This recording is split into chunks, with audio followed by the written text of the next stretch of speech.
pa 3 predavanj v okviru Zima v gorah.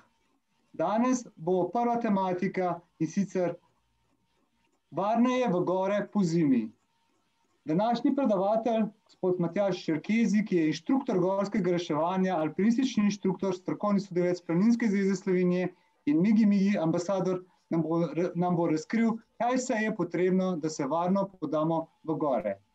Spletno predavanje je organizirano v okviru spletnih Migi dogodkov. Migi je program, ki spodbuja zdrav način življenja. Namenjen je prav vsem, ki so pripravljeni narediti nekaj pomembnih sprememb v svojem življenju, vstati s kavča in obrniti življenje na bolje. Spremljate nas na migi.si, kjer lahko sodelujete tudi v planinskem izzivu, katerega ambasador je tudi Matjaž Čerkezi. Današnji spletni dogodek imamo tudi namenjene gluhonemim. Strani gospoda Boštjana Jerka bo tolmačenje v slovenskem znakovnem jeziku. Predajam besedo predavatelju. Ja, dober čas vsem skupaj. Jaz upam, da se slišimo, zato ker ne vidim nobenega, da bi imel prižgane kamere, pa upam, da slišite. A lahko dajem sam znak, da je vse v redu? Je, ok, hvala. Malo bomo še počakali par minut, toliko, da se vsi prijavijo. Vas je nekaj čez 300, preden da začnemo. Če bi bilo kakršnokoli vprašanje, zdaj v vstopu predavalnico ste vsi dani na mute, se pravi potiho, zato da, ker vas je toliko, se ne bo po slučaju prižgal mikrofon, pa potem moti samo predavanje. Tako da po predavanju bomo odklenili možnost vprašanj. Drugače pa, če bi se kakršnokoli vprašanje pojavilo vmes med samim predavanjem, kakšen dvom, kakšna vaša izkušnja, jo dajte v chat zapisati, pa bomo na koncu pogledali oziroma sprot z veseljem odgovorili.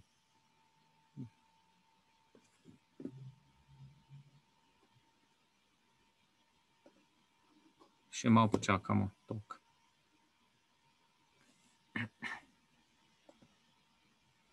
Vas je toliko prijavljenih, da imam kar tremo. Če bi bil zdaj pred predavalnico, bi verjetno imel kar orenk težave.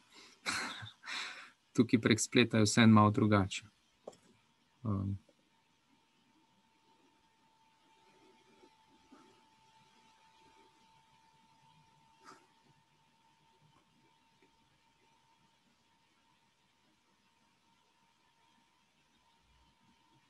Ja, tukaj je Boštjan tudi napisal, zdaj to predavanje snemamo, tako da bo sam posnetek predavanja tudi po tem objavljen na migi.si, pa na Facebook profilu Migi, da si ga boste lahko tudi kasneje pogledali.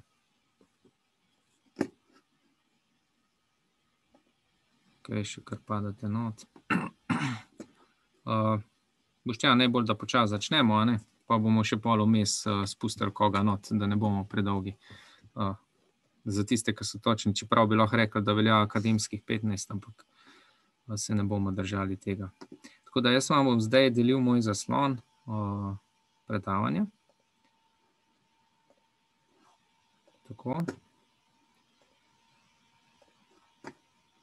Tako, pa še tole zamenjamo. Pa si se nastavim, da vse vidim vas.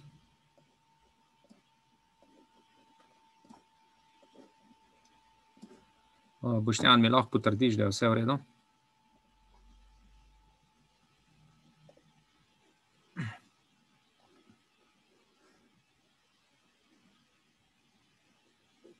Ne slišite? Tukaj je nekdo piše, da ne sliši. Tako da očitno je težava pri vas, ker ostali vidim, da me slišijo. Ok. Tisti, ki ne slišite, težava pri vas, dajte se magari še enkrat prijaviti, oziroma ponovadi sam večkrat zamenjam, pa potem nimam mikrofona zvočnikov vklopljenih, jih imam potiho. Tako da probite to narediti. Načeloma bi moglo delati.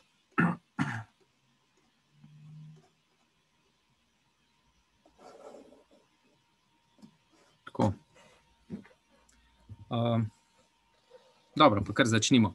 Se pravi, naslov današnjega predavanja je Gore odete v belo preobleko, oziroma kako varnejo zasnežene gore.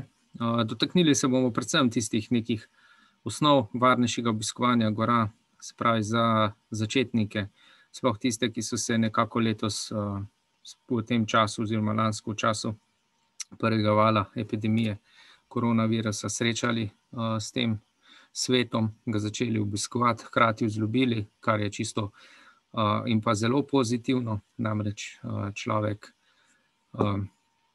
je pač človek bitje narave in že tukaj naslednja ta misel, se pravi tudi, ko pade sneg, je naše osnovno gibanje hoja.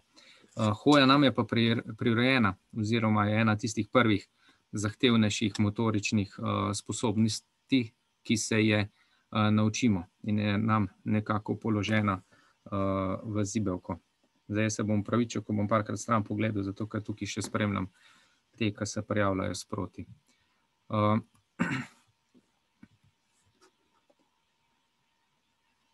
Okay. Ko sneg pokrije pokrajino, se razmere bistveno spremenijo. Namreč sama količina snega, če ne drugega, že podaljša čas hoje, ker ga je potrebno gaziti, se pravi, smo počasnejši. Gibanje je predvsem odvisno od vrste snega, količine snega, ni vseeno, gre za suh sneg, moker sneg, pomrznjeno podlago.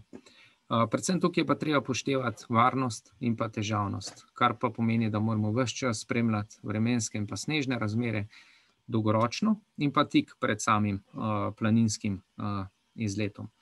Te podatki so najbolj relevantno predstavljeni na spletni strani Agencije Republike Slovenije za okolje, kjer dnevno spremljajo tendenco snežnih padavin, snežnih plazov in to na nek poljuden način tudi objavljajo v obliki 5-stopenjske evropske lestvice proženja snežnih plazov. In ponavadi rečemo tam, kaj že 2., 3. stopnja, se naj ne bi v ta svet več podajali, če nimamo nekih izkušenj in pa znanj. Zato ker moramo vedeti, da kadarkoli v gorah zapade sneg, so z njimi povezane tudi nevarnosti in tudi s tem možnost snežnih plazov. Pa bomo o tem kasneje več povedali. Se pravi, nekaj tistih osnovnih pravil je, da vedno opazujemo in ocenjujemo nevarnost. Če jaz pogledam sebe, ko sem kot, ne vem, otrok, pa kasneje najstnik začel se ukvarjati s planinstvom, z alpinizmom, sem se počutil nesmrtnega. Pravzaprav v tem smislu, se meni se pa nič ne more zgoditi. Za razliko od danes, ko imam nekako pogled, izkušnje, vse katere nevarnosti obstajajo, ko sem videl številne nesreče, me pravzaprav strah hoditi v hribe in ves čas nekako imam nekje v podzavesti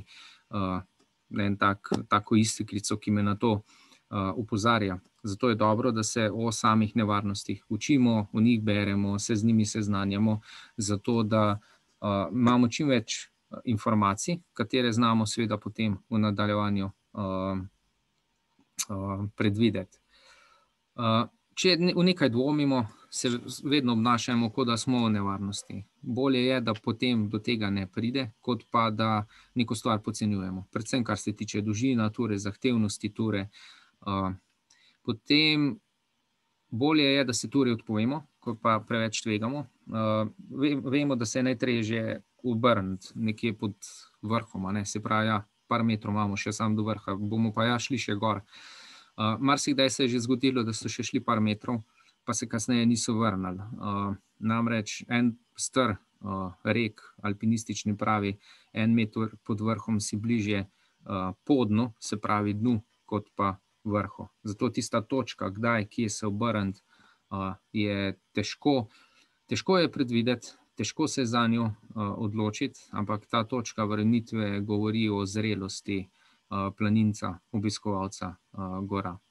Potem med samo hojo je potrebno izkoristiti posebnosti zemljišč, se pravi, izogibamo se nekim kotlinam, jarkom, drčam, opastem, izogibamo se prav tako nekim dolgim prečenjem, sploh zdaj pozimi, ki so potencialno nevarna za snežne plazove.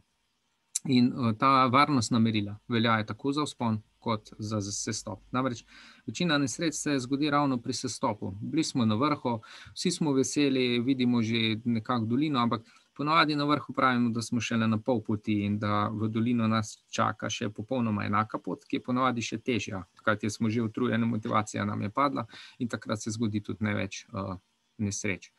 Potem zaradi same varnosti nam ne bo žal izgubiti tudi kak meter višine. To pomeni, sploh kadar moramo prečiti neko pobočje po zimi, se vedno preči rahlo v smeri navzdol, zato da delamo lahko daljše korake, s tem manj obremenjujemo snežno idejo in pa še hitrejši smo, se pravi hitreje pridemo čez neko potencialno nevarno območje.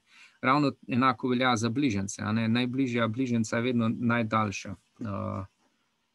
Zato, ker ponavadi bližnjice grejo po nekih posiljenih poteh, ki niso bile v osnovi predvidene, je sicer krajša, ampak ponavadi tudi bolj nevarna. Zato se vedno držimo tistih ustaljenih poti, ki so v našem gorskem svetu lepo označene z knafelčevo markacijo.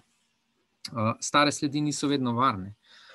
Namreč po zimi, ko vidimo neke sledi v snegu, tudi ni nujno, da vodijo po pravi poti oziroma da gredo v naši smeri, zato ne smemo izgubiti tega občutka oziroma vedenja, da ko pridemo na neko sled, se prepustimo sledi in gremo za njo oziroma tam, kam nas ona pelje. To je skoraj tako, ko bi se enako, da gremo na morje, pa pridemo na avtocesto, pa peljemo za prvim avtom skozi do konca.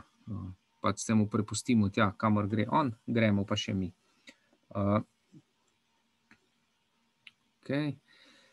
Imeti moramo ustrezno varnostno razdaljo, vedno in povsod, se pravi medsebojna razdalja, ki se po potrebi tudi povečuje, boljše, nekoliko več kot premalo. Vemo, imamo planinske palice, ki so ostre, če smo preblizu nekoga, ga lahko pičimo in tako naprej. Zelo nevarni so tudi nahrbtniki, recimo, ko se obračamo, lahko hitro koga potisnemo s poti. Marsikdaj pozabimo, da imamo na hrbtu nahrbtnik, ki predstavlja nek volumen in seveda potem lahko z njim povzročimo tudi kako nesrečo. Vedno določimo zadnje v koloni, če nas je več, in se preštevamo. Se pravi, v zadnji koloni se imenuje metla. Ko nekam pride on, tisti vemo, da za njim ne sme biti nihče več, da je on zadnji in potem se še preštejemo, sploh če vodimo kak izlet, planinski izlet otrok, da imamo vedno vse, pravimo na broju.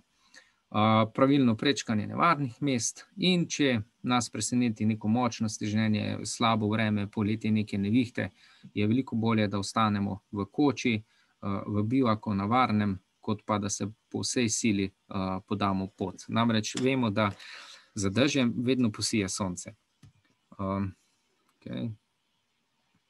In seveda, ko se začnemo odpravljati v gore, je tista ta prva stvar primerna obutev za v gore.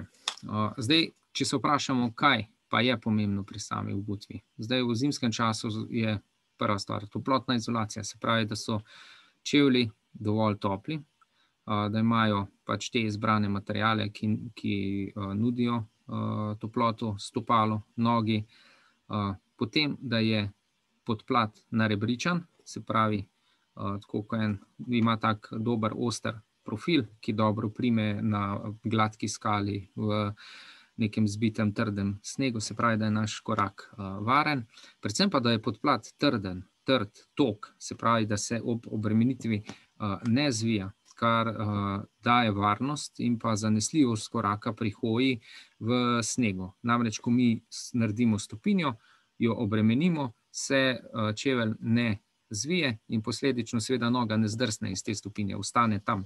Tako da enako recimo pri nekih brezpotjih poletjih, ko hodimo po takem terenu, tudi v skali, se išče bolj ali manj trd tok podplat. Zato govorimo, da so te supergi, ki so mehki, neprimerni za obisk gorskega sveta, poleg seveda tega, da so prenizki in ne ščitijo dovolj gležnjev.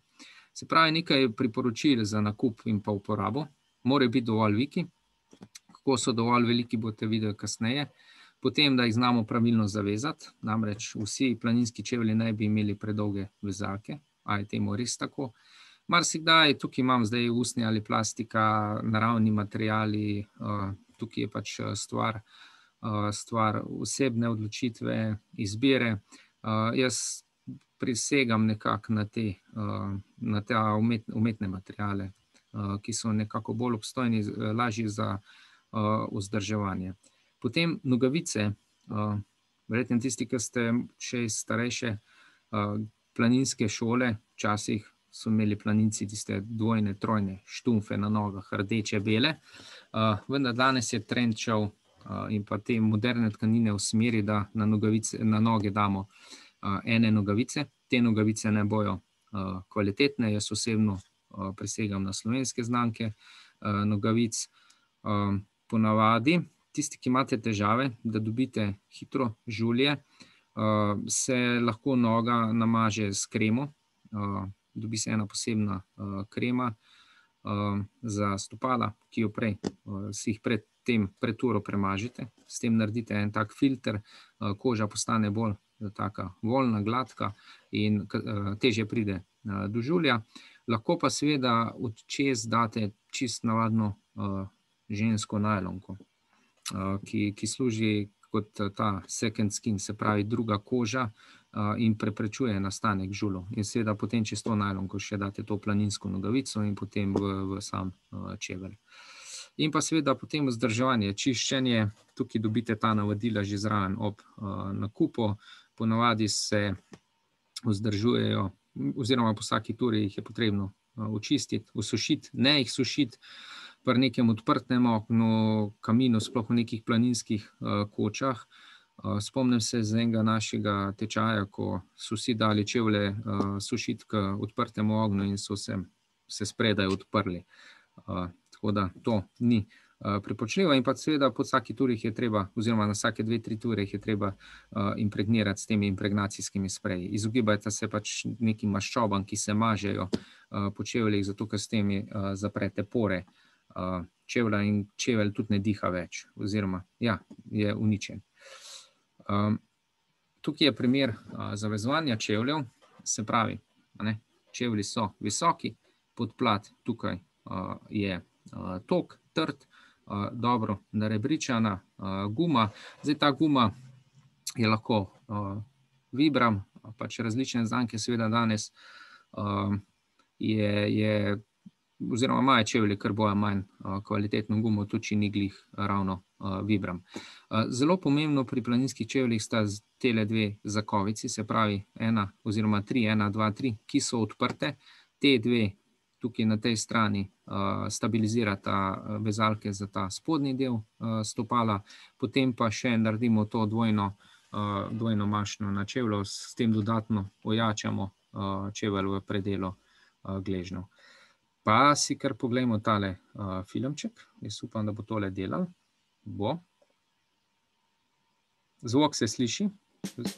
A se sliši zvok?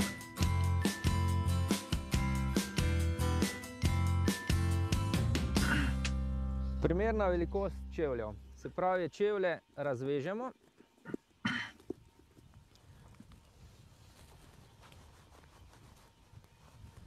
Stopimo vanje. Potisnemo čist do konice, s prsti se dotikamo sprednje konice in tukaj zadaj imamo še vedno prostora za 2 prsta.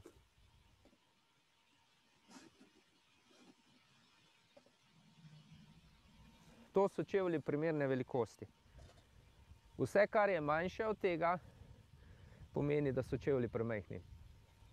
Zavezovanje čevljev. Kvaliteten planinski čevelj ima tukaj gor 2 zakovici, ki sta odprti.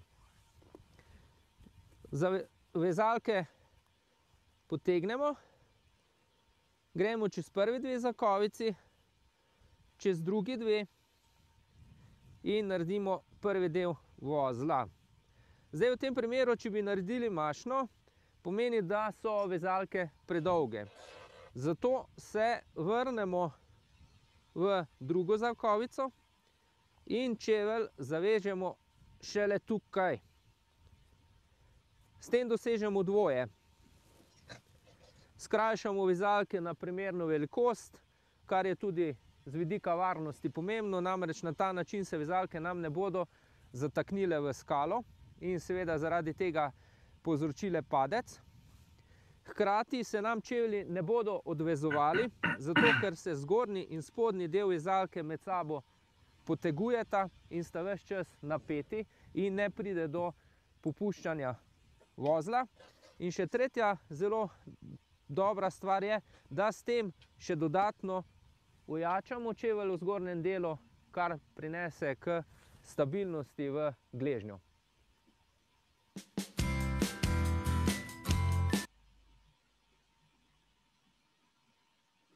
Dobro.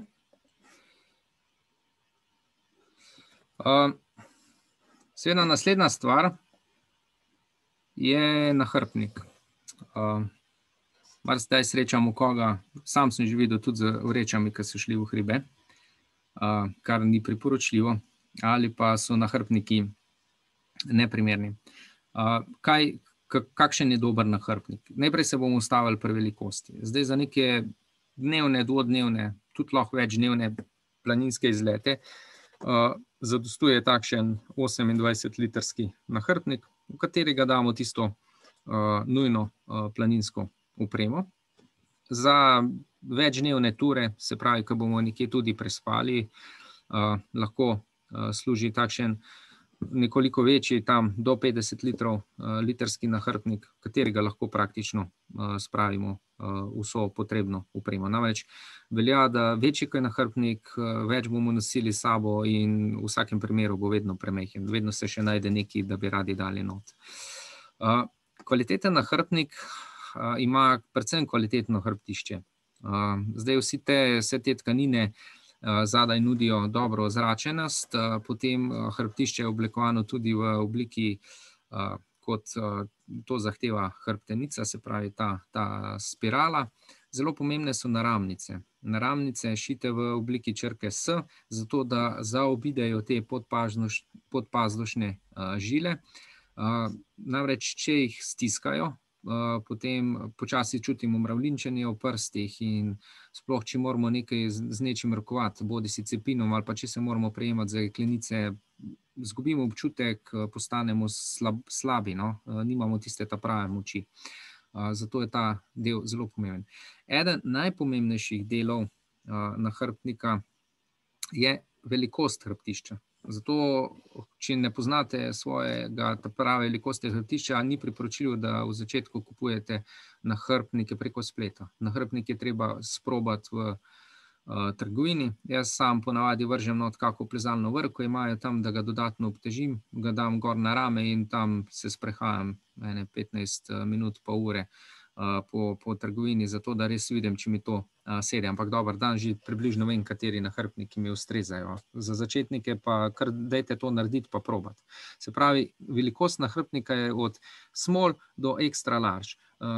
Se pravi, glede na vašo telesno višino. To dajte preveriti, da ne boste, recimo, če ste za velikost M, pa kupili nahrbtnik za velikost extra large hrbtišče, ker boste imeli težave, vam ne bo dobro sedel in ne boste zadovoljni z njim. Zdaj neka univerzalna nastaljiva hrbtišča nikoli se niso obnesla, niso dobra, zato ker tisti patenti se počasi pač uničijo oziroma se zmigajo in potem tudi ne držijo, niso več na svojem mestu, poleg tega pa še dodatno vplivajo na težo.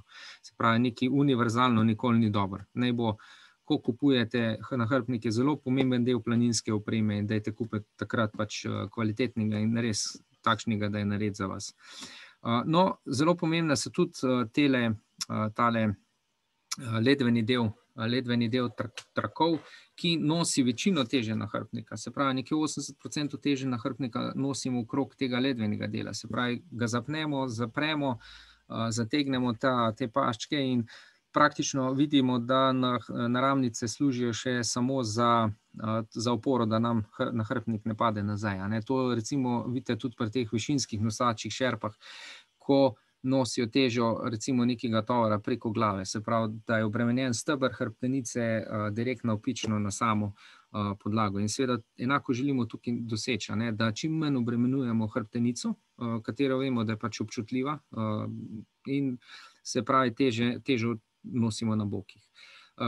Potem osebno bi svetoval, da tudi te bočni trakovi imajo neke žepe. Te žepi so zelo preročni za hitro spraviti kakšne stvari not, če ne drugega mobilni telefon, kakšne robce, kakšne priboljške, da ni nam treba vsakič dajati nahrbtnika s hrbta. Tale nahrbtnik, ta črn na sredini spodaj, je nek primer šolskega, kakršnega koli nahrbtnika, ki pač ni primeren za gore. Seveda nekako služi svojemu namenu, ampak z njim ne bomo prav zadovoljni oziroma sam planinski izlet ne bo prav lep, ker nas bojo te trakovi žuljali. No, tukaj zgoraj desno, ta zelen nahrbtnik, je pa primer nahrbtnika, česar se ga izogibamo, kakšna naj bo usmeritev. Se pravi, nahrbtnik naj bo en taka vreča, v katero brez nekih dodatnih žepov, seveda zgoraj s to kapo, ki je lahko na zadrgo ali pa kakšen drugi patent, in v katero se spravijo tiste stvari, ki jih potrebujemo na hitro, in pa potem s čim manj žepi. Se pravi, te stranski trakovi služijo za morda turne smuči, za planinske palice, tukaj, oziroma te stranski trakovi. Tukaj te stranski žepi pa so zelo navarni. Zdaj, če so prazni, ponavadi vpletajo okrog, se z njimi hitro zataknemo. Če so pa polni, kar praviloma so, vedno polni, če so, nas pa seveda s časoma to meče iz ravnotežja, ker z njimi nahrbtnik ni pravilno obtežen oziroma ni pravilno spakiran. Kako pravilno napolnimo nahrbtnik? Spodaj so ponavadi tiste najlažje stvari, pri hrbtu nekje na sredini tiste težje in pa na vrhu stvari, ki jih bomo najpogosteje uporabili. In seveda pri takem nahrbtniku z nekimi stranskimi žepi, preveč trakovi se ponavadi samo zatikajo. Tam ima celo neko kovinsko hrbtišče, kar še dodatno doprinaša k teži. Tale tabela je objavljena tudi na spletni strani Planinske zveze in si jo lahko kasneje tudi pogledate. Kaj vse mora biti v nahrbtniku? Recimo na nek krajši izlet, ki naj bi trajal do 2 uri, to ponavadi za neko bližnjo vzpetino nad domačim krajem, kot sta Šmarna gora, Brinjeva gora, Rogla, Sveti Pnilmoš nad Kamnikom, spravi nahrbtnik do 20 litrov, lahki kakovostni trekking čevlji, športnice, copati, vedno naj bo osebni komplet prve pomoči, upam, seveda ga nikoli ne bomo rabili, ampak takrat, ko ga pride zelo prav. Naj bo mobilni telefon s polno baterijo in pa brezalkoholna tekočina v obliki nekih izotoničnih napitkov, izogibamo se alkoholu, pa topla oblačila. Ne glede na letni čas, imejmo s sabo vsaj kakšno jakno, toplo kapo, rokavice. Namreč opažamo sploh pri nekih nesrečah, ko si je nekdo zvil nogo, ponavadi gorski reševalci rabimo tam do 1 ure oziroma včasih tudi več, odvisno kje je, da pridemo do take osebe. In če smo mi poškodovani, pa je zunaj 10 stopinj plus, verjemite, da se nekje v 5-10 minutah že fajn lahko podhladimo, če smo poškodovani. Zato imejmo s sabo topla oblačila in tudi največ teh nekih podhladitev, splošnih podhladitev je v poletnih časih. Takrat, ko ljudje se v gore odpravijo v kratkih rokavah, kratki majici, s sabo ne vzamejo topla oblačila in seveda v primeru neke hude ure ali pa celo neke poškodbe se zgodi, da se hitro podhladijo.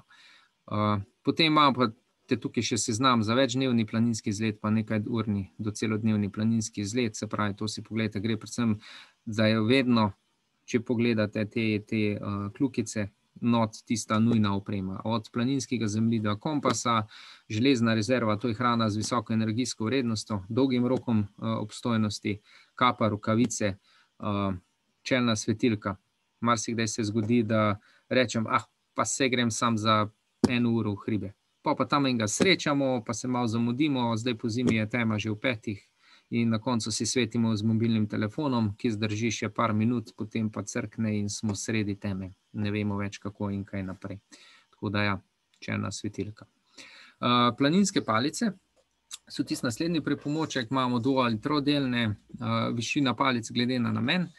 Zapestni trakovi da ali ne. Zdaj vse palice imajo zapestne trakove, vendar ena taka usmeritev iz vidika varnosti naj bo, da pri sestopu dajte dlani, roke izven teh trakov. Zakaj? Namreč, ko imate trakove, palice držite s trakovi, ste pri samem sestopu marsikdaj hitri. Palice so pred vami in na nekem trenutku pride palica med noge in jo pohodite in si boste pač zlomili zapestje oziroma roko. Teh poškodb je kar nekaj, zato svetujemo pri sestopih, da nimate palic v zapestnih trakovih.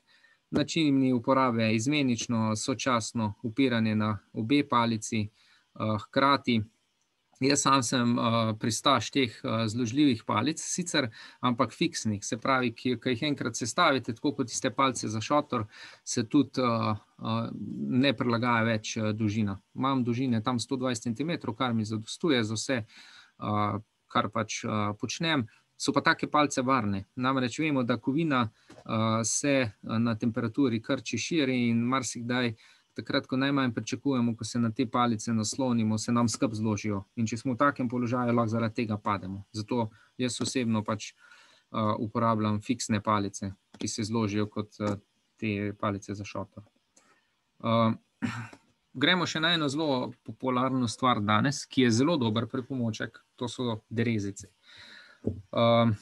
Te derezice pridejo v poštev na nekih poledenelih gozdnih cestah in pa planinskih poteh, kjer ni možno, da bi v primeru padca zdrsnili dlje po pobočju oziroma tam, kjer praktično vam te derezice služijo samo, da ohranite zaradi ledene podlage, da ste stabilni, da ne padete zaradi tega. Velike naklonine, sploh dolga prečenja, niso primerne za uporabo derezic, to pa zato, ker ob neki obremenitvi se nam v trenutku snamejo.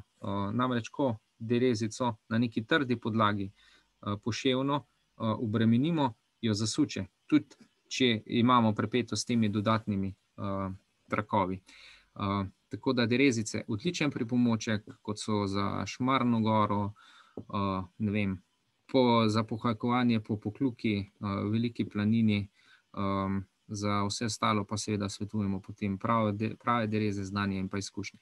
In seveda skupaj z derezicami lahko uporabljamo tudi planinske palice. Ta kombinacija je dovoljena, ki še dodatno služijo za ravnotežje in pa razbremenitev nog spodnjega dela telesa, pa s tem tudi še dodatno delamo za roke.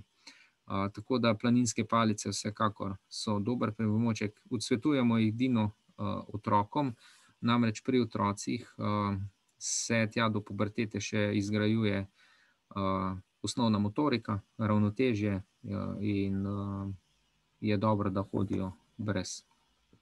Tukaj imamo nekaj primerov hoje v mehkem snegu.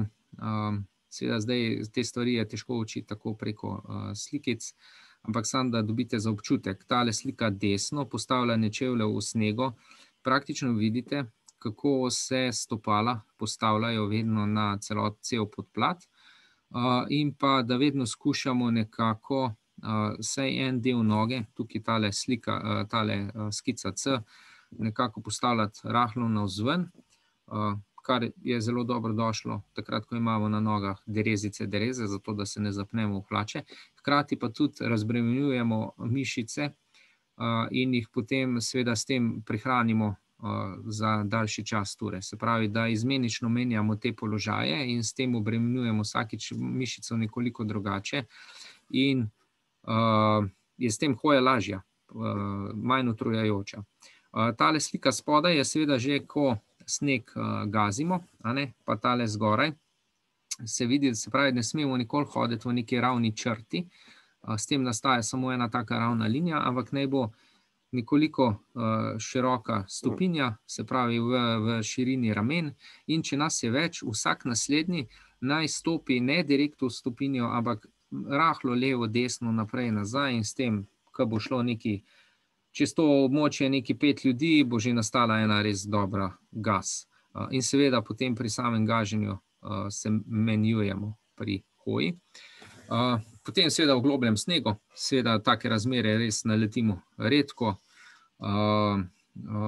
sploh zdaj v teh obdobjih, ampak recimo, če letošnjo zimo pogledamo, ja, smo se lahko srečali s tako globokim snegom, vendar bom rekel, tukaj moramo imeti v prvi vrsti res ogromno izkušenj, znanj, da vemo, kje hodimo, kako hodimo, namreč taka globina snega je seveda velika nevarnost, da nas bo odnesel snežni plaz.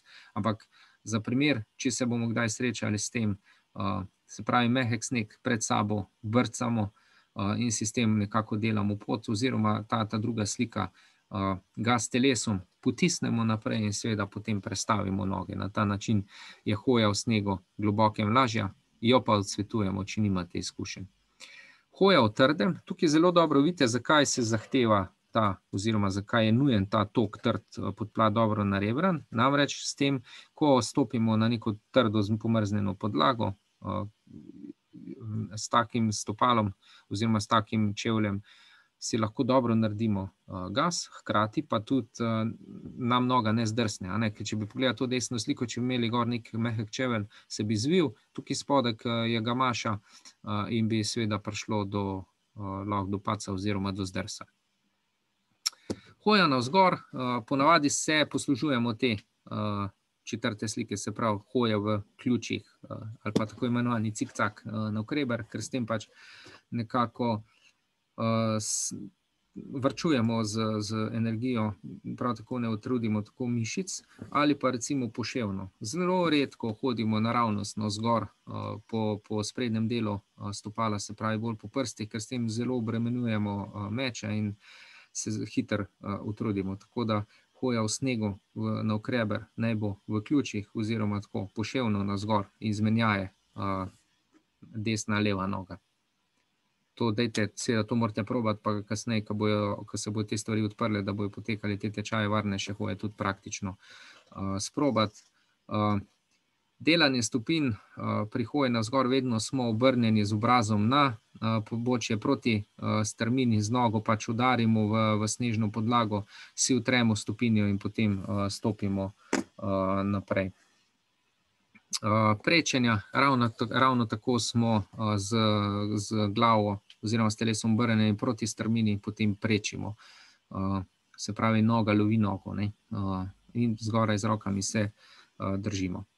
Seveda tukaj zdaj na skici izgleda velika naklonina, ampak tukaj ni mišljeno za velike naklonine. Pri hoji navzdol, se pravi delanje stopinj pri sestopu, kot vidite sliko, vedno je na peto in potem zapiramo peto podplat prsti. Se pravi peta podplat prsti, tako da pridemo res iz pete na cel podplat in potem s prsti se udrinemo naprej. To je pravilo hoje navzdol. Seveda, če gre za strmo pobočje, se obrnemo s telesom proti strmini in potem tako po vseh štirih se stopamo proti dolini. Tukaj je eno tako pravilo za hoje po ledu. Marsikdaj vidimo koga, se srečamo s tem, da pridejo na led in praktično zmrznejo, padajo, zato ker nepravilno postavljajo težišče. Se pravi, pravilna hoja po ledu je tako kot na tej prvi skici, tako kot pingvini hodijo, se pravi, roke so rahlo nazaj, težišče telesa je nekoliko pred čevlji in potem se gibamo kot pingvini. Dajte to probati, boste videli, lahko greste tako zelo res po nekem takem ledu, z neko tako hojo, recimo, ko je na drugi sliki, ne bi prišli vam zdrsava, medtem ko s to pingvin hojo se pa da kar dosti dobro hoditi. Jaz to sam prakticiram in marsikje pridem. Seveda pa to ne sme biti potem povezano z velikimi nakloninami in z vsem tem, da ne bi pač kdo zdrsnil pa se zaradi tega poškodoval. Tako da dajte vsem paziti, da ne boste rekli, da vas je šerkezi na farbo, pejte hoditi po ledu. V skorjastem snegu, zdaj, če je sneg skorjast, kar se zdaj je dogajalo, namreč skorja nastane, ko piha veter, ga zbije skupaj in nastane tiste skorje, ki kasneje tudi prerasejo te klože, ko jih obremenimo, se utrga in se z njimi zapeljemo po pobočju. Ampak o tem bo Miha Pavšek več povedal. Se pravi, če je dovolj trda, hodimo po njej. v primeru, da je mehka, jo moramo najprej prebiti in potem obremeniti, stopiti z vso težo, kar pa je seveda zelo naporno.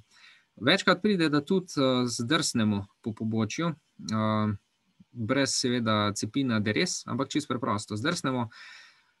Če bomo sedeli na riti ali pa na hrbtu, bomo hitro dobili veliko hitrost in se ne bomo več ustavili. Zato se treba čim prej obrniti na trebuh in pa najprej zavirati s komolci koleni, razširiti noge, da nas ne vrti in s tem hitro zmanjšati hitrost in ko se ta zmanjša, vključimo še podplate.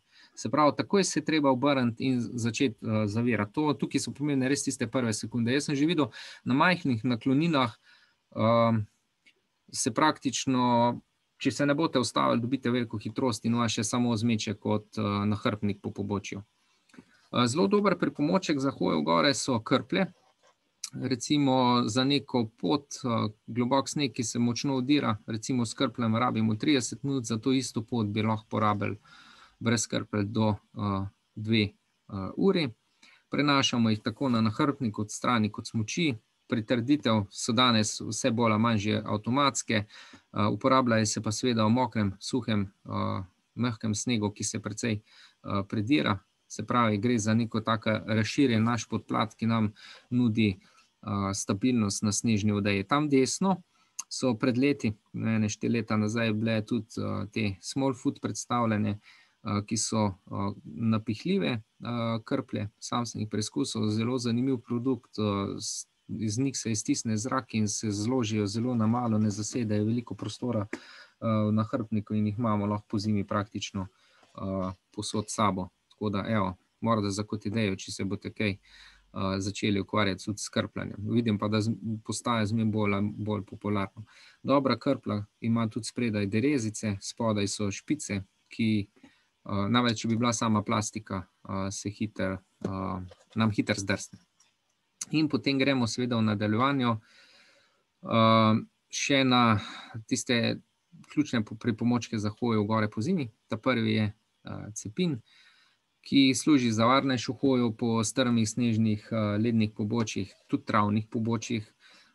Začel se je uporabljati v prejšnjem stoletju, bolj za sekanje stopinj, zaradi tega tudi Ice-Axe kot ledno kladivo, ledna sekira.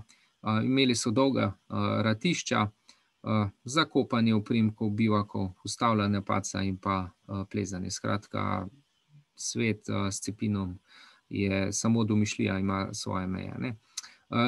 Ločimo zdaj plezalni cepin, ledna orodja in pa ledna orodja za pohodništvo, planinstvo nista primerna, sta celo nevarna. To so vse tista orodja, ki so kratka, v obliki črke U ali pa S, se pravi, imajo ratišča, kar bomo tudi kasneje pokazali. No, tukaj na desni strani imate en tak klasičen cepin, ki je priporočljiv za vse planince, obiskovalce gora po zimi. Se pravi, spodaj ima konico, potem je ratišče, ta del ratišča je ponavadi uvit v neko gumo za boljši oprijem, dodana je varovalna zanka, kar ni nujno, potem imamo pa na vrhu in pa tukaj spodaj v konici 2 luknji, v katere lahko prevežemo pomožne vrvice, konica in pa lopatica.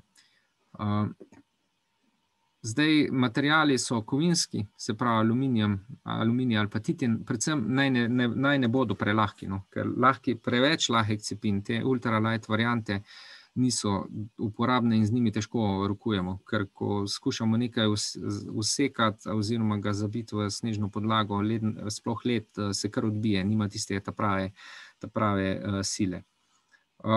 No, tukaj imam pa primere teh alpskih cepinov, ki se uporabljajo v nekem klasičnem planinstvu, pohodništvu, se pravi ravn in pa rahlo ukrivljen, in pa potem ta, ki je že neprimeren za klasično planinstvo, pohodništvo, zato ker je preveč ukrivljen, na koncu ima to zaščito za prste, in pa sam okel je agresivnejši od teh dveh, kar pomeni takrat, ko se recimo moramo zaustavljati s cepinom, se bolj agresivno prime v sneg in seveda nas preveč hitro ustavi in pademo zaradi tega, oziroma zaradi tega nas vrže iz same snežne podlage, sploh če nimamo nekih izkušenj. Tako da zdaj v začetku, ko boste nabavili, oziroma vsi mi moramo imeti doma enega izmed teh dveh cepinov, ki sta na prvi pa druga slika.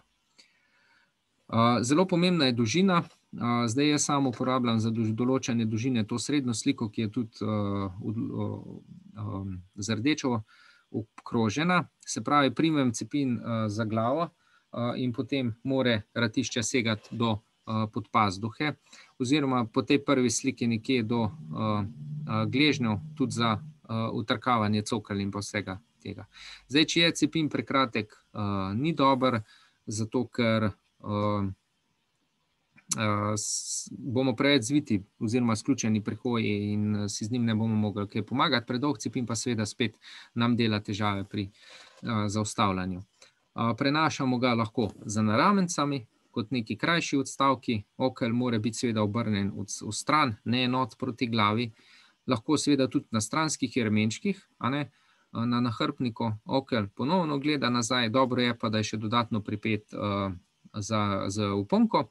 In pa potem ta tretja fotografija, ki je za daljše prenašanje, se pravi, vsi nahrbtniki imajo to dodatno zanko, v katerega od zgoraj navzdol damo cepin, ga zavijamo navzgor in potem prepnemo še s tem dodatnim trakom, da ga zapremo. Držanje, zdaj cepin je lahko pritrjen na nas preko varovalne zanke ali pa neke pomožne vrvice. Nosimo ga v levi ali desni roki, čisto odvisno, ali smo levičar, desničar. Konica je obrnjena vedno nazaj in pa stran od telesa, zanka okoli zapestja zunanje strani in pa obvezne rokavice.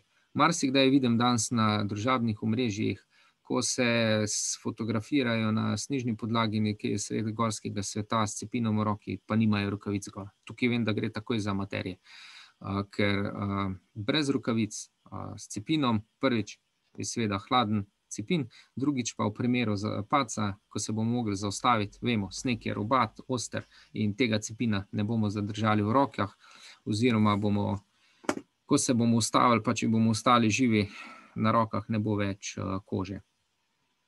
Potem nameščanje zanke, te zapestne zanke, varovalne zanke na cepin. Ta prva slika je prava, ta druga pa napačna. Zakaj je napačna? Zato, ker drži zanko skupaj z ratiščem.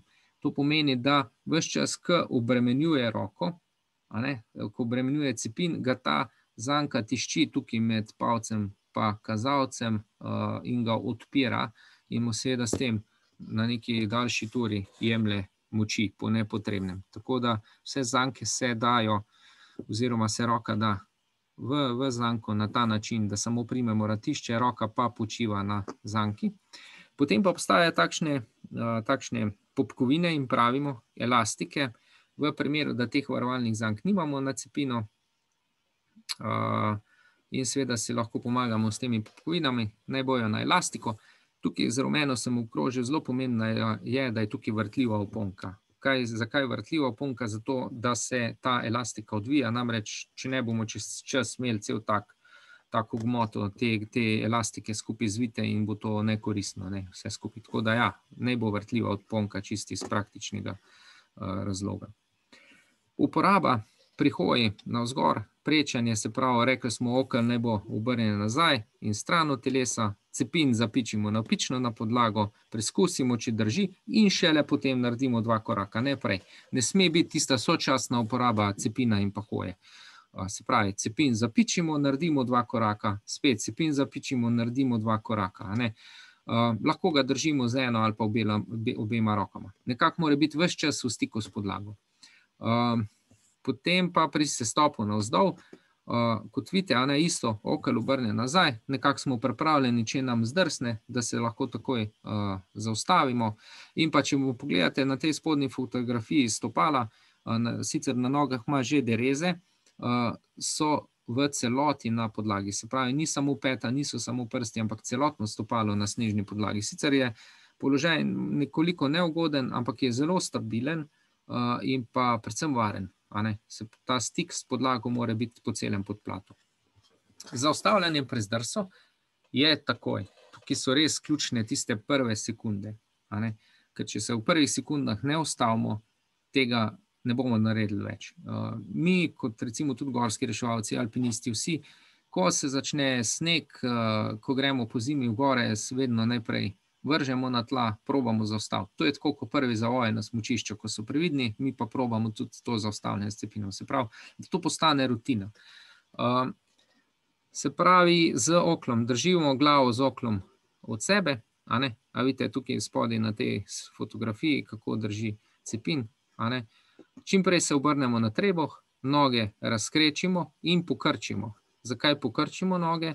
Zato, ker če imamo na nogah dereze in bomo stopala postavili na tla, nas bo spet okrog vrgel, ker bo zaradi hitrosti sunka dereza primila v snežno podlago in nas bo samo obrnilo, in zaviramo s postopnim potiskanjem okla v podlago. Ne sme biti sunkovito, a ne? Ker če je sunkovito, nas bo iztrgalo. Pa s telesom potem pritiskamo na cepin, dokler da se ne ustavimo. In kot sem rekel, to mora biti takoj, sploh brez pomisleka takoj. Vsako leto imamo na Veliki planini tečaje varnejše hoje in udeležijo se jih številni ljudje. Vemo, da hodijo nekateri v gore, da uporabljajo to opremo, ampak ko se srečajo s tem, mislim, da jih večina kar ne zna, a ne? In to tehniko potem usvojijo na tem tečaju. Se pravi, cepin, da ga prenašate, je neuporaben. Morate ga znati uporabljati. In za vso to opremo tudi velja. Se pravi, brez predhodnega treninga je tako, kot bi pač jaz sam vzel padalo pa skočil z aviona. Morda mi bo ratar ga odpreti, pa nekako pristati. Ampak mislim, da kar bolj ne kot ja. Napake so napačna drža cepina, se pravi, v primeru padca potem z njim ne zaviramo, celo si ga zapičimo v prsa, da so noge skupaj, kar nas premetava, preveč sunkoviti gibi, da se zaustavljamo z derezami, nas okrog obrne, potem ratišče predaleč od konice, se pravi, predolgo ratišče, se zapiči ratišče v sneg in nas ponovno obrne okrog. Potem možnosti ureznin, bodnin za oklom, konico, lopatico cepina, lahko si prebijemo brado, ko se zaustavljamo, ampak seveda brez rokavic, hude opekline in drgnine. Ampak zdaj, če se samo imamo prebito brado, pa se zaustavimo, je še to najmanj, kar se lahko zgodi. Vzdrževanje, konico brusimo, lopatko pa konico ratišča s pilo, ne z brusilko, zato ker če jo bomo z brusilko, pa če tega ne znamo, če tega nismo vešči, bomo ta material pregreli in ga uničili in marsikdo je že to seveda naredil in takrat, ko je cepin rabo, se je ta zlomil, predvsem okel se zlomi. Potem pa takoj naslednji pripomoček so dereze, ki se uporabljajo za hojo po trdem snegu, ledu, plezanje. Glede na število zob jih imenujemo deseterke, dvanajsterke, potem so tudi žabice, 4 ali pa 6 zobe dereze, ampak danes se kar bolj ali manj uporabljajo te dvanajsterke. Na levi strani imate derezo, ki je primerna za vsakogar. Uporabljamo jo lahko za čisto klasično planinstvo, za plezanje slapov, za plezanje po brezpotih, grapah, karkoli.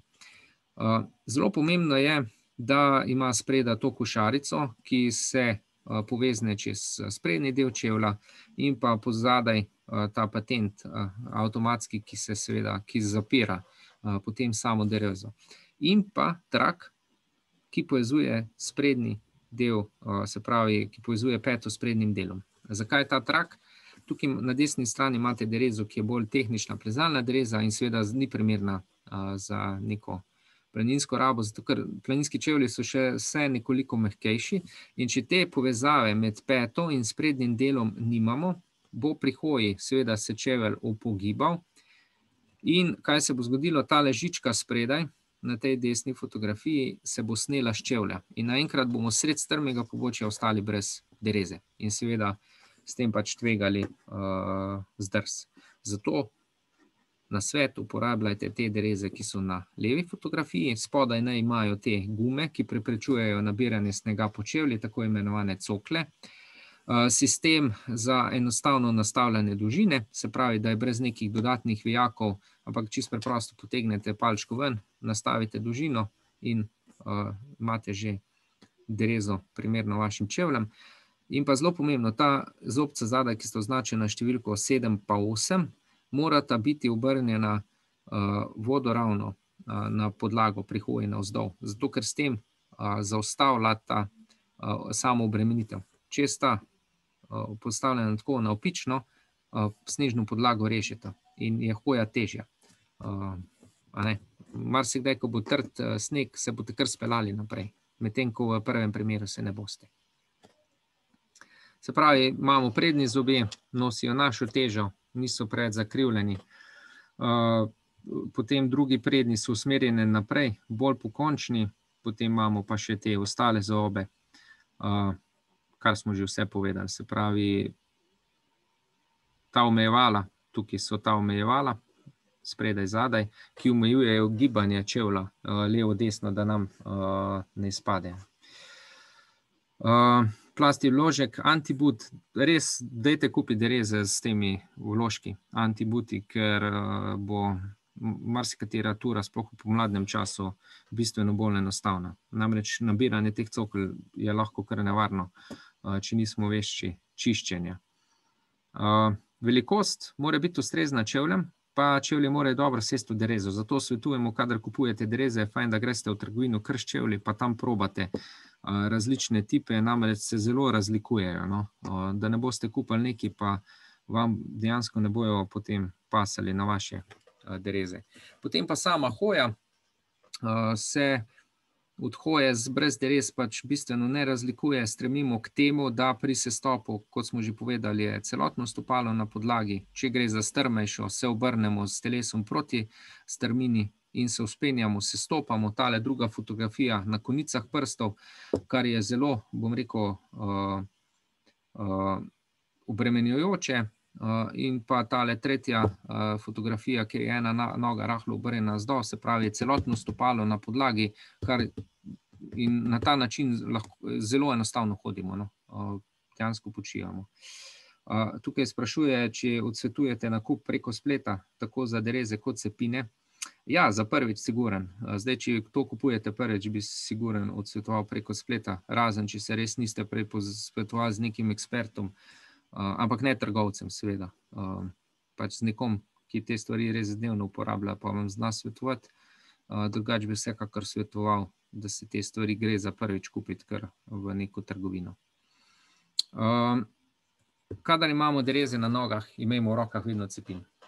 Mar zdaj vidim, oziroma veliko fotografij vidim na družabnih omrežjih, se pravi, kombinacija dereze, pohodne palice, to je pač smrtna kombinacija. In se to popolnoma svetuje, ne glede na to, kam se odpravljamo. Izjeme so redke. Poledenele gozdna pot oziroma pot po svetu, kjer bi nas v primeru zdrsa zaustavilo bližnjo grmovje ali pa drevje. Tako da tam je to na nek način dovoljeno, vse povsod pa ne. Se pravi, tudi nekako smernice, mednarodne smernice so, se pravi, dereze, rokavice, en cepin ali en cepin plus pohodna palica, to je v redu kombinacija, oziroma 2 cepina za seveda že neko plezanje, neke zahtevnejše terene. Tako da, dajte se držati tega, če želite dolgo časa hoditi v gore. Zdaj sama uporaba je ta račja hoja, se pravi nekoliko navzven, širše, zato da se ne zataknemo s prednjimi zobi v hlače in zaradi tega izgubimo ravnotežje pa pademo. Zato nekako tudi svetujemo, da so hlače za pozimi tudi bolj oprijete, no? Ne preveč tiste smučarske, ki mahedrajo, kar je nevarno, da se ne samo zataknemo v kako skalo, ampak predvsem, da se zataknemo z derezo, pademo in pa z derezami nikoli ne skačemo. To se pač dajte tega držati. Če vidite, ko v filmih skače, to pač je v filmih, vi pa tega ne probavate. Spravi nevarnosti, ki so, in prav je, da jih veste, zapeta dereza v gamašo hlačnico. Pri udoru snega se udarimo v nogo. Vem, naenkrat na izpitih za alpinista na Vršiču se en fant zapičil celo derezo v meču, tako da je dobesedno kri na utrip tekla. Potem pri desenju zlom noge, zvin gležnja, zelo pogosta poškodba, zdrsi zaradi nepravilne hoje in pa nabiranje cokel, kotaljenje in pa seveda nezaščitene dereze. Ko dereze pospravljate, dajte jih v ta zaščitni etui, v nahrbtnik, na nahrbtnik, ampak naj bojo zaščitene. Namreč lahko pride do poškodb ali pa da strgate kako stvar, komu kako jakno ali pa sedež avtomobila. Enako vzdržujemo jih s pilo, da ne pregrejemo materiala, pregledamo te petne vezne dele, jermene. Jaz imam sam doma eno tako krpo, ki je malo naoljena, to opremo posušim, pa potem cepim, pa da res, že se sam s tem prebrišem, na nek način ustvarim en filter, da ne rjavi. Kako pa se lahko zaustavljamo z dvema cepinama? Zelo težko se zaustavimo z dvema cepinama, če nimamo izkušenj. Tako da se da zaustaviti, seveda, ampak ja, morate imeti kar veliko izkušenj pa znanja. Zdaj, zelo pogosto se boste seveda pol na spomlad srečali s takim prizorom. Se pravi, greste po kopni planinski poti in pridete do kratkega jezika snežišča, ki je lahko samo 2-3 metre. No, na takih snežiščih so najpogostejši zdrsi, poškodbe, gre za zbit trd sneg, ki čez dan popusti, po noč zmrzne in res nastane tako steklo, vse skupaj. In če tak del prečite brez opreme, v mislih manj cepin, dreze, ali pa saj cepin, s katerimi sekate stopinje in pa primerno obutev, znate hitro zdrsniti. In kaj svetovati, če pridete do takšnega terena brez opreme, pa se ga ne da varno obiti, namreč marsikdaj se da tak teren iti majčkeno okrog, vendar varno, še vedno, je boljše, da se obrnete. Namreč čez en mesec tega snega ne bo več in boste lahko se varno povzpeli na goro. Nas bojo počakali, nikamor ne bojo pobegnili. Plezanje. Zdaj samo plezanje, tukaj seveda uporaba cepina, dres, upora 3 točk, opazovanje, vendar jaz bi svetoval, kdor se hoče tega naučiti, pač plezanja se ne morete naučiti iz priročnikov, iz YouTubea, iz družabnih omrežij, ampak se morate pač vpisati v eno alpinistično šolo, kjer boste dobili praktične izkušnje s strani za to usposobljenih inštruktorjev. Če hočete seveda to dolgo početi, če je pa vaša usmeritev, da čim krajši čas, potem pač izvolite. No, naslednja stvar je pa tako imenovani plazovni lavinski trojček, sestavljen iz plazovne žolne, aluminijaste plazovne lopate in pa te sonde. Uporablja se v pozimi, kadar gremo v gore pozimi, se pravi, da si ga namestimo na telo in v primeru zasutja v snežnem plazu lahko to osebo najdemo, seveda v pogoju, da nismo sami, da so z nami še ostali, vsaj eden, ki je ostal zunaj in ima prav tako to isto napravo. Se pravi, vsi v skupini moramo imeti to plazovno žolno, sicer je neuporabno. V primeru zasutja v plazu je ključnih tistih prvih 15 minut, takrat, če osebo najdemo in jo izkopljemo, ima največ možnosti za preživetje. Ponavadi je tako, da ko pridemo gorski reševalci, iščemo žal še samo mrtve. Tukaj na desni strani imate pa še zdaj ta plazovni nahrbtnik s tem balonom, ki je zelo, zelo uporaben pripomoček.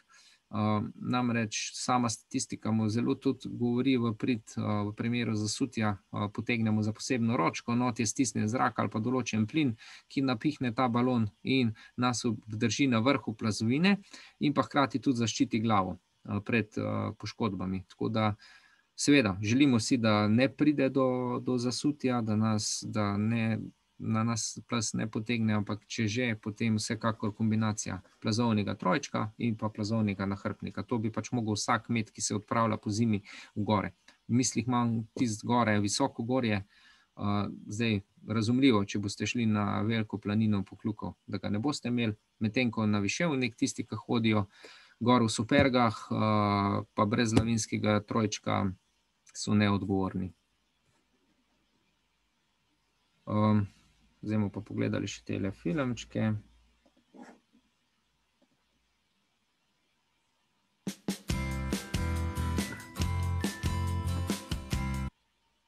Aha, se opravičujem.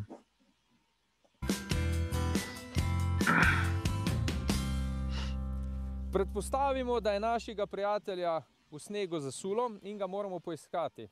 Bom pokazal počasi, zato da bo nazorno, pa da se boste zapomnili ves postopek. Se pravi, iz žepa vzamem svojo žolno in jo prestavim na iskanje. Čez nekaj sekund bo začela piskati. Na samem displeju mi kaže oddaljenost do ponesrečenca oziroma do zasutega in pa smer, v kateri je zasut. Žolno imam ves čas pripeto na hlačah, zato da v primeru, če pride še kakšen sekundarni plaz, drugi plaz, ostane pripeta na meni. Se pravi, je ne odnese. Držim jo v roki, vodoravno na podlago, na snežno odejo. S sabo vzamem sondo in lopato in grem iskat. Ves čas sledim piskom, oddaljenosti od ponesrečenca in puščici. Bližje, ko sem, hitreje začne piskati, močnejši je signal. Tukaj naj bi bila od ponesrečenca žolna, se pravi, naj bi ležal ponesrečenec tukaj.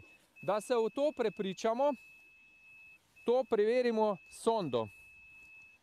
To pa naredimo na način, da v krogih v obliki polža sondiramo in na ta način določimo tudi lego ponesrečenca. Namreč naš primarni cilj je, da čim prej pridemo do glave ponesrečenca in mu s tem omogočimo dihanje. Tukaj čutim, da leži človek, tukaj ga zmanjka, se pravi, nekje tako leži. Kar pomeni, da bom začel kopati najprej v tej smeri, da čim prej pridem do njega. Vzamem aluminijasto lopato, ne kopljem direkt nad sondo.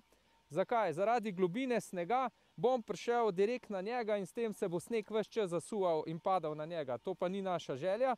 Nekaj korakov se prestavim pod sondo in kopljem z te sprednje frontalne strani do njega, kar pomeni, da bom dobil tak lep snežni profil, iz katerega bom lahko človeka samo potegnil. Ne bo ga treba več dvigovati.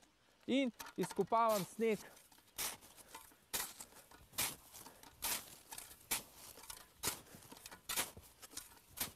Dokler da ne pridem do njegove glave, mu očistim dihalne poti in mu omogočim dihanje in pa s tem življenje.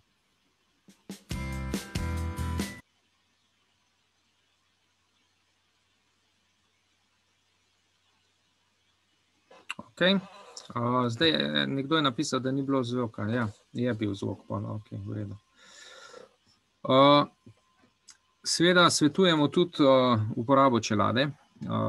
Zdaj, ta čelada je priporočljiva, sploh tam, kjer poti potekajo pod nekimi stenami, meliščih, kjer pač je možnost tako padajočega kamenja, kadar uporabljamo cepin in se vzpenjamo po pobočju. Tako da naj bo čelada sestavni del vsakega planinca tudi po zimi v gore, ker na koncu koncev zaščiti našo glavo. More biti pa planinska čelada, se pravi čelada, ki ima UIA test in pa ta certifikat, se pravi ustreznosti za gore, da nudi zadostno zaščito glave. Pa bomo si še zdaj pogledali potem plazovni nahrbtnik, uporabo plazovnega nahrbtnika.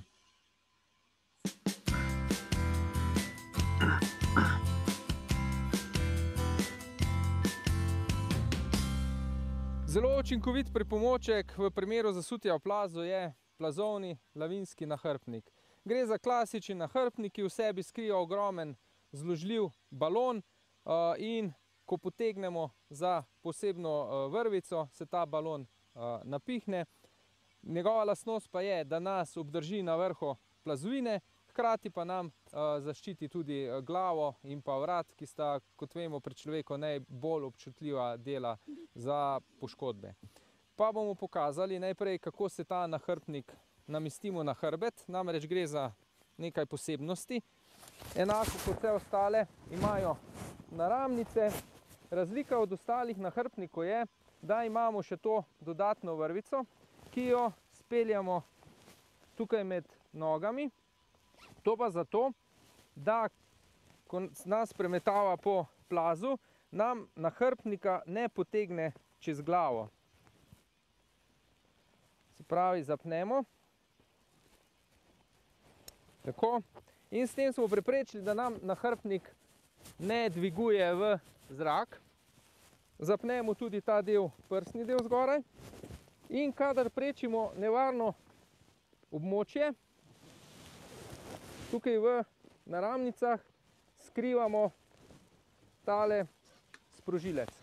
Ta sprožilec mora biti ves čas zunaj, zato da takrat, ko pride do nevarnosti, samo potegnemo in s tem aktiviramo zračni balon. Pa bomo še to pokazali.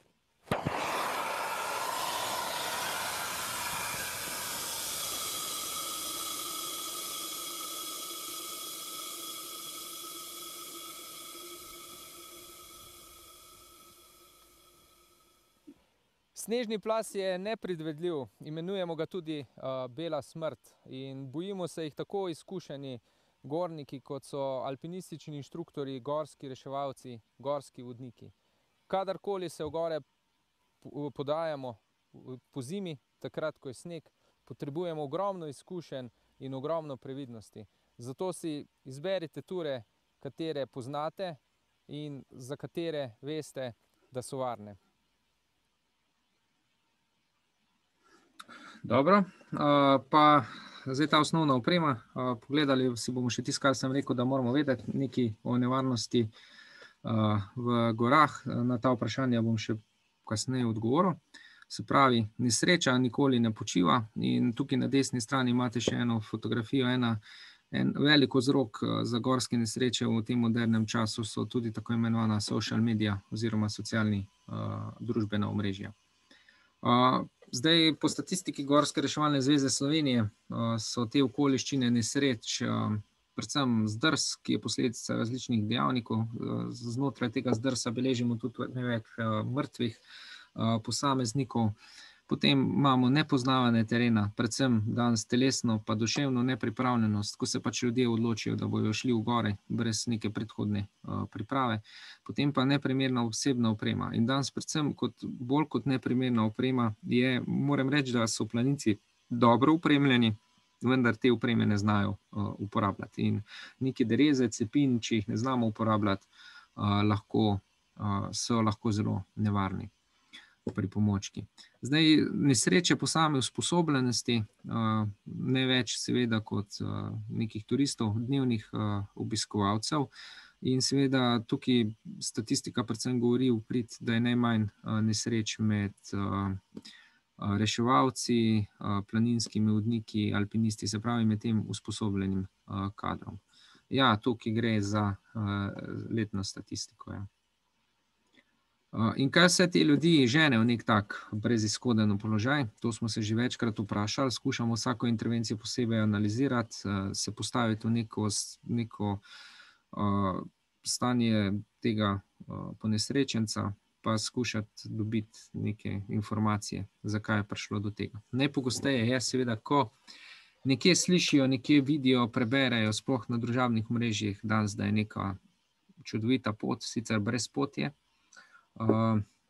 in se podajo v njega, brez da ga bi predhodno nekako naštudirali preko planinskega zemljevida, pridobili neke dodatne informacije. Namreč vse te poti niso markirane, na tej fotografiji gledate gor proti Skuti, pa Štruci, Dolgemu hrbtu na desni strani, potem Turski gori.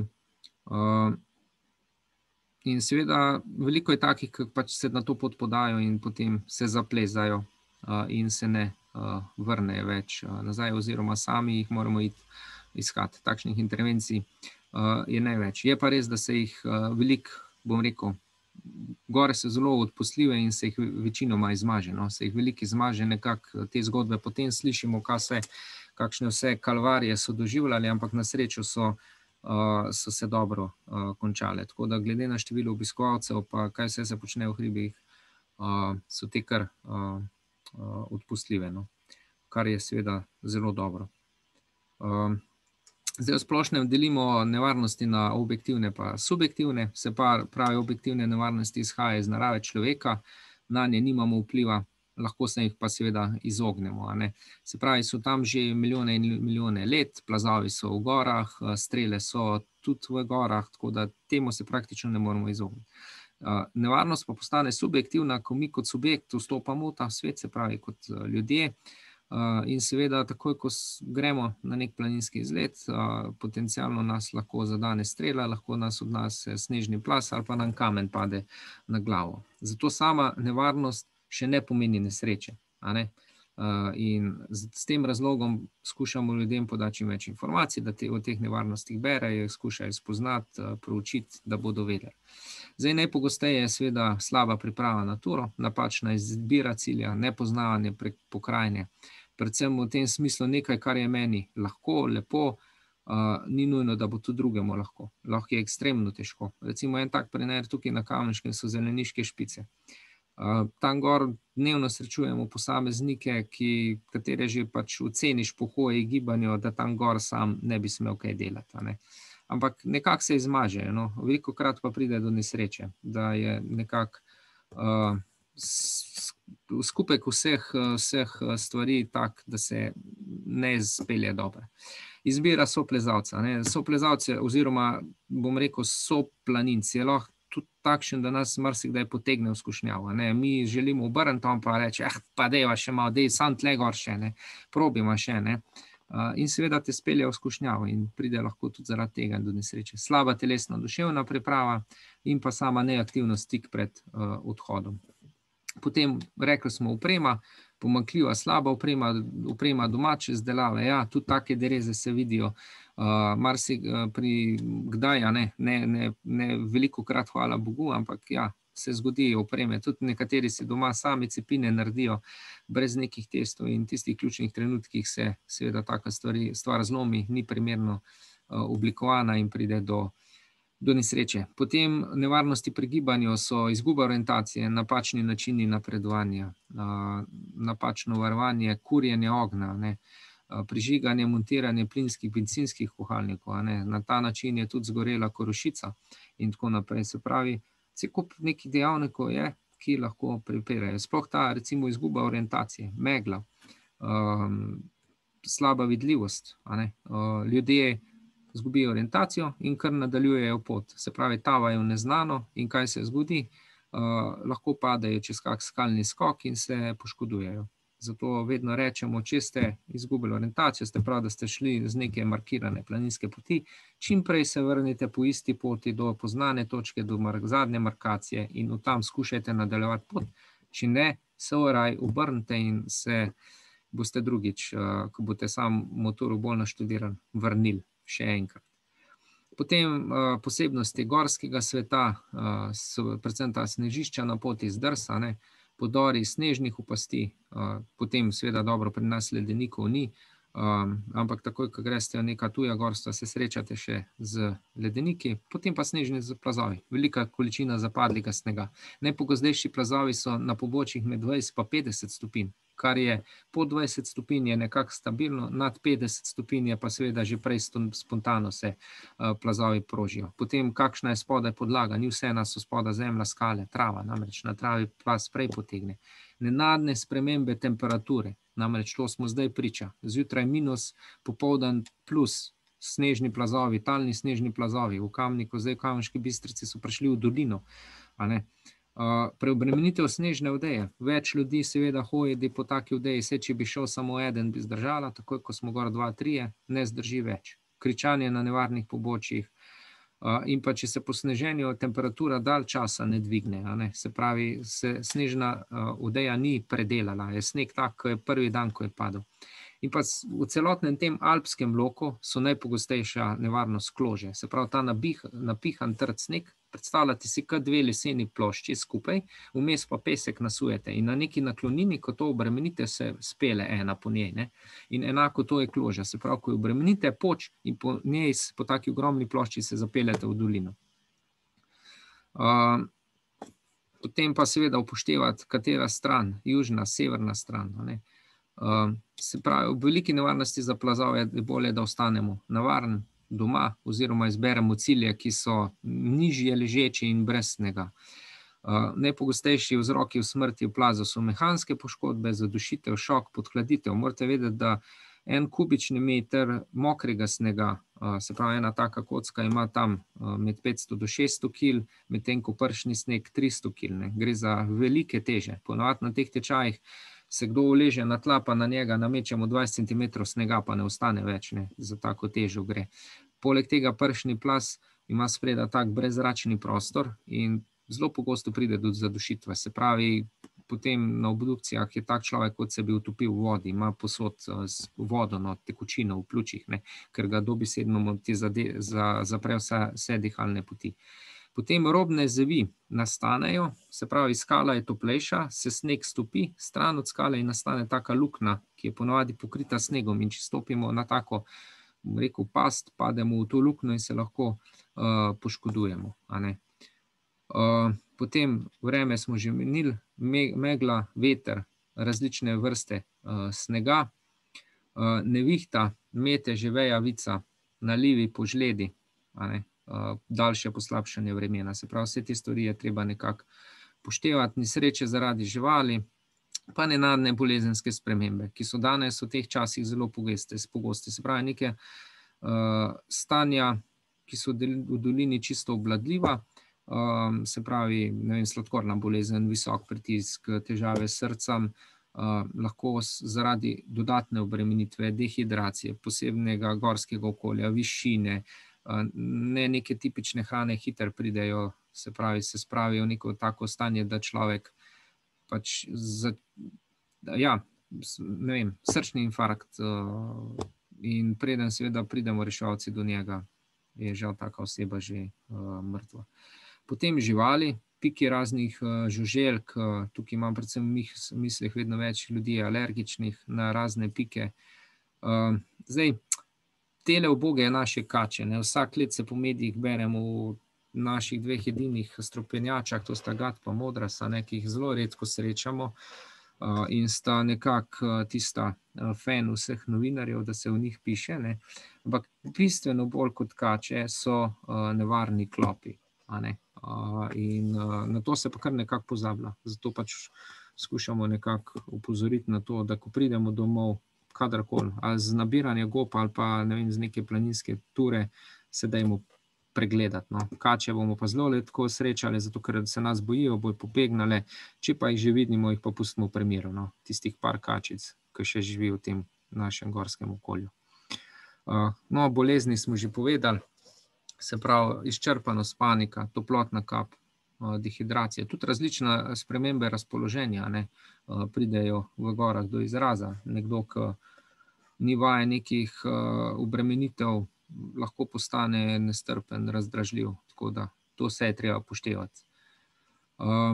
Samohodstvo se odsvetuje, se pravi, če se odpravljamo sami v gore, pač zavestno tvegamo, da v primeru neke napake se z gora ne bomo več vrnili. Zato vsekakor v gore v družbi, sploh po zimi, in pa obvezno dajte pustiti neko obvestilo o načrtu izleta. Se pravi, da doma nekoga seznanite, kam se odpravljate, če pa že to ne, pa dajte na armaturni plošči spredaj, na sprednjem delu, spredaj pod vetrobranskim steklom pustiti sporočilo, kam ste se odpravili, za koliko časa, zato da ko vas bojo gorski reševalci v primeru, da vas ne bo iskali, da bomo vsaj imeli nekaj izhodišča. Vpisujte se v knjige na vrhovih, ker so to zelo dobre informacije tudi v primeru nekega iskanja, da zvemo, kje ste bili, kam ste šli. Tako da puščajte sled, no. Potem hrana, shujševalne diete v gore ne sodijo. Potem neka sumljiva pokvarjena hrana, ki jih ponavadi srečamo v nekih bivakih, pustimo v primeru in tudi če sami gremo v nek bivak, za sabo vse stvari pospravimo. Potem izguba vode, mineralov skozi znojenje, dihanje, to je treba ves čas nadomeščati, s tem razlogom ne pijemo ledeniške vode, snežnice, zato ker je brez mineralov in bomo pač tvegali dehidracijo, drisko in tako naprej. In pa seveda alkohol, tobak več gore ne sodita. Sploh cigaretnih ogorkov zadnje čase srečujem po vrhovih veliko krat, ko jih ljudje veselo odmetavajo. Tako da bi prosil vsekakor, da je to nekako naša dolžnost, da to odnesemo za sabo v dolino, če smo že gor prinesli. Če pride do nesreče, vedno in samo kličemo na številko 112, nikamor drugam. Po nesrečencu pomagamo, vendar ob predpostavki, da ne smemo spravljati sebe v nevarnost in pa ostalih. Zdaj pač po tej neki pravilo evolucije, pač mi, ko nismo poškodovani, imamo več možnosti za preživetje in tisti, ki so z nami, enako imajo več možnosti za preživetje od tistega, ki je poškodovan. Zato v osnovi je potrebno najprej poskrbeti zase, za soudeležence in potem za ponesrečenca. Moramo biti mirni, razsodni in pa se pravi, ga najprej zavarujemo pred nadaljnjimi poškodbami, ga potegnemo na neko varno mesto, mu nudimo prvo pomoč po svojih sposobnostih in pa ga predvsem zavarujemo pred vremenskimi vplivi. To je zelo pomembno, da ga oblečemo, zavijamo astronavtsko folijo. In potem pokličemo na pomoč. Če klic na številko 112 ni možen, lahko pošljemo tudi kratko sporočilo. V večini primerov gre čez. Seveda, če ne, pa se je potrebno na pomoč podati. To pa pomeni ne, da bomo zdaj par ur hodili. V našem gorskem svetu je ponavadi, da se malo premaknemo par 100 metrov in bomo dobili mobilni signal, pa da bomo lahko poklicali na pomoč. Zdaj, ko pride helikopter, če pomoč potrebujemo, se pravi, da smo mi tisti, ki pomoč potrebujemo, to pokažemo z znakom v obliki črke Y, se pravi, jaz pomoč potrebujemo, oziroma no pomoči ne potrebujemo. To bi v primeru, če bi nas helikopter videl, pa krožil nad nami, pa smo mi zgolj tam čisto tako na izletu, pač mu pokažemo, ne, mi nismo tisti, ki rabimo pomoč. In pa seveda ne mahamo helikopterjev, pač ga pustimo, da stvari upravijo svoje. Zdaj, kaj mora vsebovati sporočilo o nesreči? Se pravi, kaj, kdaj se je zgodila nesreča, oziroma tako vam bom povedal, vse te informacije vas bo izprašal tisti operater na številke 1 in 2 in se ni treba to, tako kot so nas včasih učili, da smo mogli to na pamet znati. Vas bo čisto on tam znal usmeriti. Se pravi, za konec, podočenost o nevarnostih v gorah, upoštevati vse skupaj bistveno zmanjša možnost za nastanek nesreče. Več vemo, manj možnosti imamo za nesrečo. Pridobljeno znanje je treba nenehno obnavljati, pa utrjevati, zato so, ne vem, jaz sem vesel, ko se ljudje vsako leto udeležujejo seminarjev, eni so že po parkrat, tudi sam se skušam udeležiti vseh seminarjev pa tečajev, tako da pa obnoviti svoje znanje. Seveda moramo imeti pa tudi nekaj sreče pri planinskem udejstvovanju. Namreč, vse veste, tisne. Na Titaniku so bili tudi vsi zdravi, le sreče niso imeli.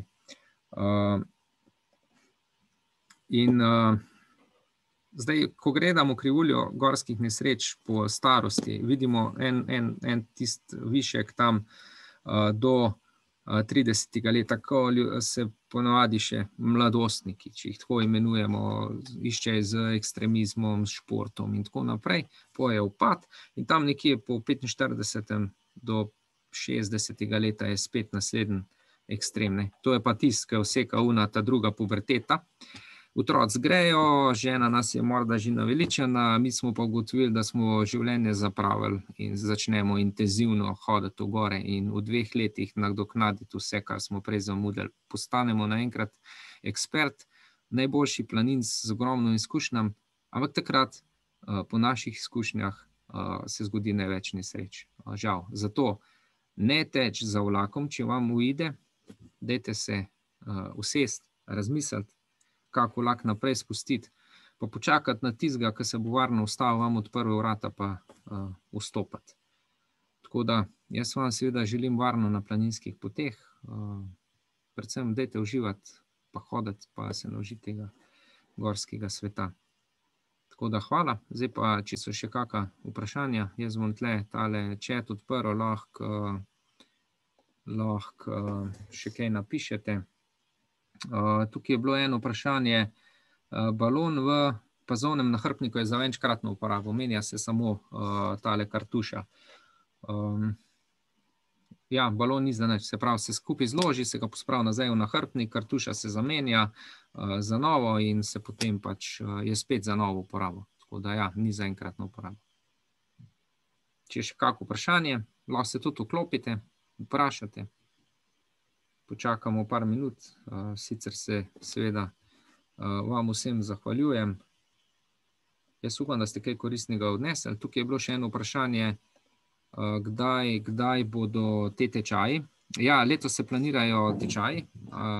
Vem, da Zelenica, GRS Tržič, tudi mislim, da Gorska reševalna zveza, mi v GRS Kamenk na Veliki planini, ampak moramo vse počakati, da se te neki ukrepi sprostijo, da bomo lahko to varno izvedli. Zdaj, po nekih informacijah, konec tedna bi bilo sproščeno, zaradi te oranžne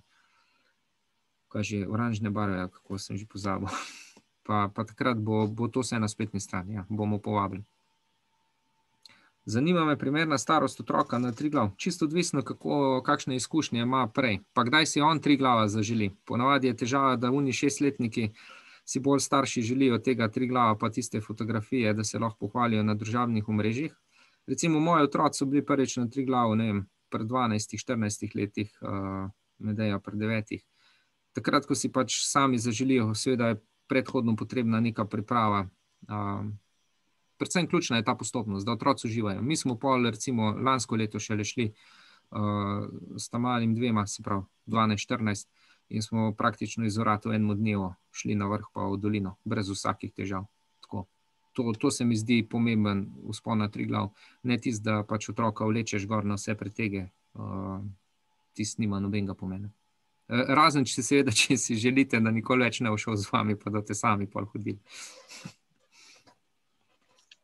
Matjaž Šerkezi, se slišala? Se, ja.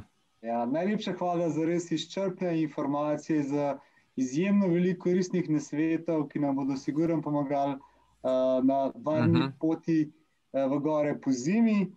Bi pa mogoče napovedal še 2 dogodka v okviru, bom rekel, zime, ne, v gorah, in sicer prihodnji teden v torek 16.2.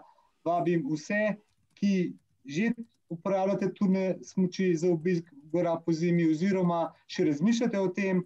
Z nami bo Robert Pritržnik ob 18. uri in nam bo tudi povedal mnogo zanimivih stvari, na kaj vse mora biti pozorni. Potem pa še v torek 23.2. pa bo gospod Miha Pavšek predstavil tudi nekaj o tem, kar smo danes že poslušali, o nevarnostih plazov v gorah po zimi. Tako da mogoče bi se s tem tudi zahvalil vsem udeležencem, da so res tako velikem številu nas poslušali. Verjamem, da smo vsi veliko izvedeli in tudi v imenu Migi-Migija želimo varno pot po zimi v gorah. Ja, hvala vsem. Želim prijeten večer še naprej. Srečno. Srečno, hvala. Hvala, lahko noč. Adijo, hvala. Adijo.